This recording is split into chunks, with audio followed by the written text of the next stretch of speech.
उत्तराखंड में कोरोना काल के बाद अब कुदरत भी कहर बरपा रही है। प्रदेश में भारी बारिश की वजह से नदियां उफान पर हैं। कई नदियों का जलस्तर बढ़ गया है, तो वहीं जगह जगह पर भूस्खलन होने से हाहाकार मचा हुआ है। हल्द्वानी से लेकर उत्तरकाशी और चमोली तक भूस्खलन की वजह से गाड़ियां फंस गई हैं। हालात इतने बदतर हो गए हैं कि उत्तराखंड अब आपदा की दोहरी मार झेल रहा है। ये उफनती हुई नदी पहाड़ पर तबाही का तांडव है, तो वहीं नदी में पानी की तेज रफ्तार लोगों को डरा रही है। साथ ही रुद्रप्रयाग के पास मंदाकिनी नदी के वेग के सामने इस डंपर ने भी सरेंडर कर दिया।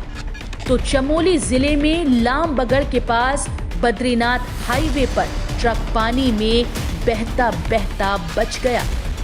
रुद्रप्रयाग में मंदाकिनी नदी विकराल रूप ले रही है। लगातार 2 दिनों तक बारिश होने से मंदाकिनी नदी उफान पर है, जिससे जनजीवन पूरी तरह से अस्त व्यस्त हो चुका है। वहीं कई जगहों पर भूस्खलन होने से सड़क मार्ग बंद हो गए हैं, जिससे लोगों को आवाजाही करने में काफी दिक्कतों का सामना करना पड़ रहा है।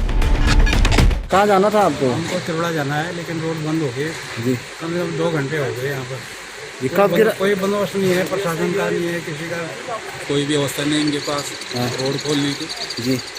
बस पब्लिक सारी खड़ी है जी। इनसे वार्ता हुई, इन्होंने कहा हमारे पास मशीन दूसरी है ही नहीं। कहीं नदियां उछल रही हैं, तो कहीं पत्थर टूटकर ढह रहे हैं। भारी बारिश से पहाड़ों के साथ साथ लोगों के मकान भी बह रहे हैं। ये डराने वाली तस्वीर केदारनाथ हाईवे के पास की है, जहां सरकारी मकान का हिस्सा टूटकर गिर गया। भूस्खलन होने से केदारनाथ हाईवे जगह जगह बंद है, तो वहीं कई जगहों पर सड़कें लुढ़क गई हैं। चमोली में मौसम विभाग की चेतावनी के बाद 2 दिनों तक जमकर मूसलाधार बारिश हुई। आसमान से पानी के प्रचंड प्रहार के बाद बद्रीनाथ नेशनल हाईवे पर लामबगड़ के पास बरसाती का डेरा उफान पर आ गया। नदी के उफान को देखते हुए लोग डरे हुए हैं, तो वहीं प्रशासन मौके पर लगातार नजर बनाए हुए है।